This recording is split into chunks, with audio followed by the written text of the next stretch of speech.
पंचमोऽध्याय। पांडवों का काम्यकवन में प्रवेश और विदुर जी का वहां जाकर उनसे मिलना और बातचीत करना। वैशंपायन जी कहते हैं, जन्मेजय, भरतवंश, शिरोमणि पांडव वनवास के लिए गंगा जी के तट से अपने साथियों सहित कुरुक्षेत्र में गए। 1. उन्होंने क्रमशः सरस्वती, दृष्टवती और यमुना नदी का सेवन करते हुए एक वन से दूसरे वन में प्रवेश किया। इस प्रकार वे निरंतर पश्चिम दिशा की ओर बढ़ते गए। 2. तदनंतर सरस्वती तट तथा मरुभूमि एवं वन्य प्रदेशों की यात्रा करते हुए उन्होंने काम्यकवन का दर्शन किया, जो ऋषि मुनियों के समुदाय को बहुत ही प्रिय था। 3. भारत, उस वन में बहुत से पशु पक्षी निवास करते थे। वहां मुनियों ने उन्हें बिठाया और बहुत सांत्वना दी। फिर वे वीर पांडव वहीं रहने लगे। 4. इधर विदुर जी सदा पांडवों को देखने के लिए उत्सुक रहा करते थे। वे एकमात्र रथ के द्वारा काम्यकवन में गए, जो वनोचित संपत्तियों से भरा पूरा था। 5. शीघ्रगामी अश्वों द्वारा खींचे जाने वाले रथ से काम्यक वन में पहुंचकर विदुर जी ने देखा धर्मात्मा युधिष्ठिर एकांत प्रदेश में द्रौपदी, भाइयों तथा ब्राह्मणों के साथ बैठे हैं। 6. सत्य प्रतिज्ञ राजा युधिष्ठिर ने जब बड़ी उतावली के साथ विदुर जी को अपने निकट आते देखा तब भाई भीमसेन से कहा, ये विदुर जी हमारे पास आकर न जाने क्या कहेंगे। 7. ये शकुनि के कहने से हमें फिर जुआ खेलने के लिए बुलाने तो नहीं आ रहे हैं? कहीं नीच शकुनि हमें फिर द्यूत सभा में बुलाकर हमारे आयुधों को तो जीत नहीं लेगा। 8. भीमसेन, आओ कहकर यदि कोई मुझे युद्ध या द्यूत के लिए बुलावे तो मैं पीछे नहीं हट सकता।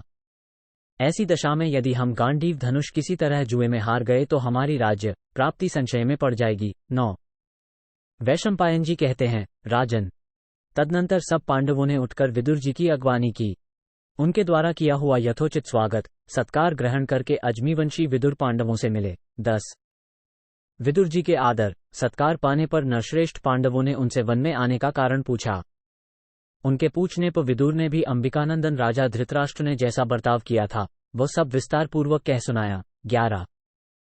विदुर जी बोले, अजातशत्रु, राजा धृतराष्ट्र ने मुझे अपना रक्षक समझकर बुलाया और मेरा आदर करके कहा, विदुर, आज की परिस्थिति में संभाव रखकर तुम ऐसा कोई उपाय बताओ जो मेरे और पांडवों के लिए हितकर हो। 12.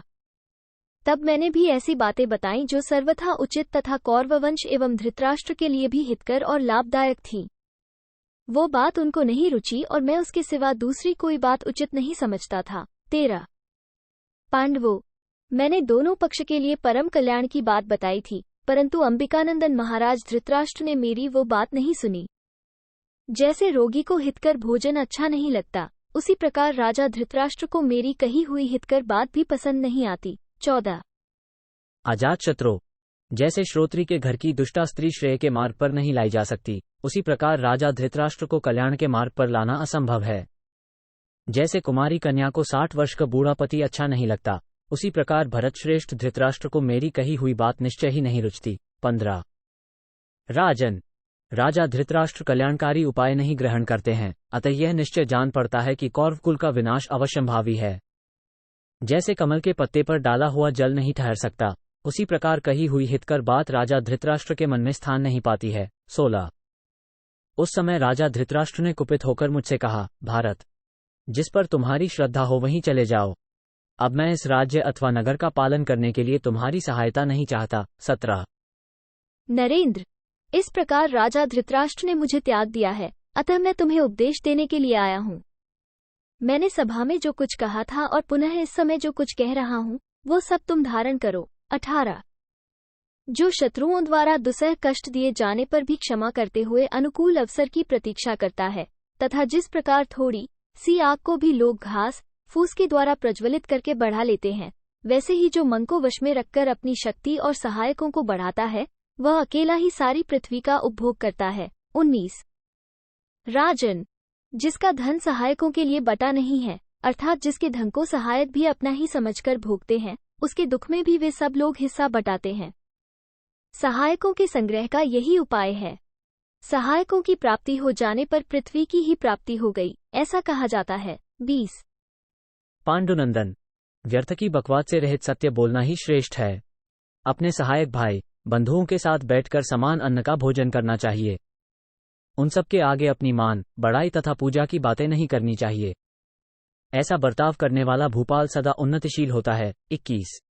युधिष्ठिर बोले, विदुर जी, मैं उत्तम बुद्धि का आश्रय ले सतत सावधान रहकर आप जैसा कहते हैं वैसा ही करूंगा, और भी देश काल के अनुसार आप जो कर्तव्य उचित समझें वो बतावें, मैं उसका पूर्ण रूप से पालन करूंगा। 22। इति श्री महाभारते वनपर्वणि अरण्यपर्वणि विदुर निर्वासे पंचमोऽध्याय। 5। इस प्रकार श्री महाभारत वनपर्व के अंतर्गत अरण्यपर्व में विदुर निर्वासन विषयक 5वां अध्याय पूरा हुआ। 5।